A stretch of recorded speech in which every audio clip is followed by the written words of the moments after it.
নমস্কাৰ পুনৰ মোৰ অন্য এটি ভিডিঅ'লৈ আপোনালোকক সকলোকে স্বাগতম জনাইছোঁ। আজি আকৌ মানে বহুত গৰম পৰিছে যে সেইটো কাৰণে পইতা ভাত খাব মন গ'ল আৰু বিশেষকৈ কি কাৰণে খাব মন গ'ল এই পাতত দিয়া মাছটো দেখি আৰু বেছিবাৰ পইতা ভাতটো মনত পৰিলে আৰু এইফালে পাতত দিয়া মাছ, ইফালে মাছৰ ফ্ৰাই, ইফালে মাছৰ কণী এনেকৈ ফ্ৰাই কৰি লৈছোঁ, ইফালে ঢেকীয়া, ইফালে জলকীয়া, বন ধনিয়া, পিঁয়াজ, গোল নেমু এপিচ, তাৰপিছত ইফালে আছে পটল ভাজি আৰু বাকীটো আৰু তিয়হ সালাড। আৰু এতিয়া ইয়াত প্ৰথমতে তেল অকণ ঢালি লওঁ, কেঁচা মিঠাতেল অলপ ঢালি লওঁ, তাৰপিছত ইয়াতো ঢালি ল'ম, পিটিকা বনোৱা নাই। তাৰপিছত আজি বহুত ধুনীয়াকৈ পইতা ভাত খাম আৰু তো পইতা ভাতটোতো সকলোৱে ভালেই পায়, হয় নহয়? পইতা ভাত বুলি ক'লে আৰু ক'বই নালাগে আৰু খুব ময়ো ভাল পাওঁ, মোৰ প্ৰিয়। এতিয়া ইয়াত নিমখ অলপমান দি লওঁ, তাৰপিছত ধুনীয়াকৈ পিটিকি লৈছোঁ আৰু এতিয়া ভাত পিটিকা হৈ গ'ল। এতিয়া মাছৰ পাতত দিয়া মাছটো পিটিকা বনাই ল'ম আৰু খাবহে লাগে আৰু ইয়াত বাৰু পাতত দিওঁতে নিমখো দিয়া আছিলে, ইয়াত তেল অকণ ঢালি লৈছোঁ আৰু জলকীয়া চলকীয়া চব দিয়াই আছিলে, খুন্দি দিছোঁ, ৰচুন জলকীয়া থেতেলিয়াই খুন্দি দিলোঁ তেতিয়াই লগতে আৰু এইফালে মাছ পিটিকি লোৱাও হৈ গ'ল আৰু এতিয়া খাবহে লাগে আৰু আজি দোকানলৈ নোযোৱাৰ আগতে বোলো আজি ভাত খাই যাম ধুনীয়াকৈ, সেনেকৈ খাবলৈ এতিয়া যা যোগাৰ কৰিছোঁ আৰু ধুনীয়াকৈ এতিয়া ভাতটো খাই চাওঁ আৰু তাৰপিছত আপোনালোকক জনাই আছোঁ দেই খাই কেনেকুৱা লাগিছে। আমাৰ পাহিক কেমেৰা ধৰিব দিছোঁ, আমনিয়ে পাইছে নেকি নাজানো আৰু মুখৰ পৰা একো মাতা নাই। কৃষ্ণ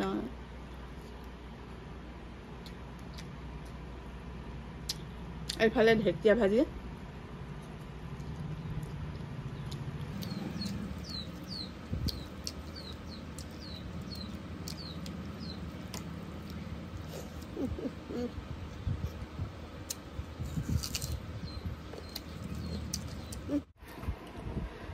এফালে পটল ফ্ৰাইটো লগত খামেই বা দেই, মই খুব ভাল পাওঁ আকৌ পটল ভাজি, মানে মোৰ বেয়া পোৱা বস্তুৱে নাই, সেইটোৱে মানুহজনী অলপমান বেয়া আৰু স্বভাৱটো।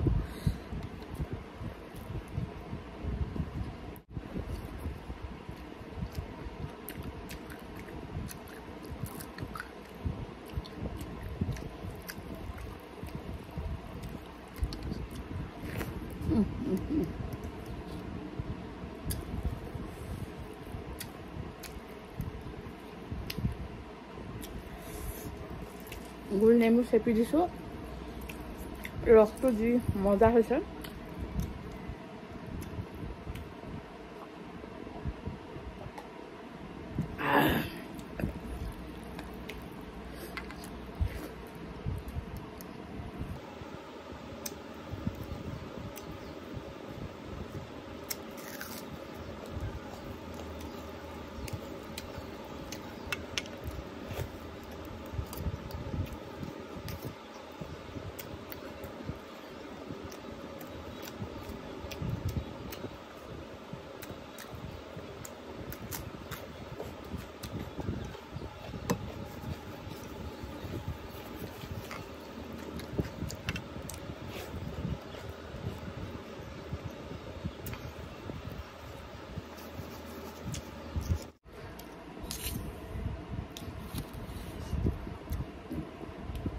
এয়া মাছৰ কণী, এয়া মাছৰ পিটিকা কাঁহীখনতে লৈ লৈছোঁ আৰু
খাই কিন্তু বহুত ভাল লাগিছিলে পাতত দিয়া মাছটো আৰু মাছৰ কণীটো আৰু আজিলৈ মোৰ খোৱা হৈ গ'ল আপোনালোকৰ যদি মোৰ ভিডিঅ'টো চাই ভাল লাগে প্লিজ লাইক কৰি দিব শ্বেয়াৰ কৰি দিব সাবস্ক্ৰাইব কৰিব আজিলৈ বাই বাই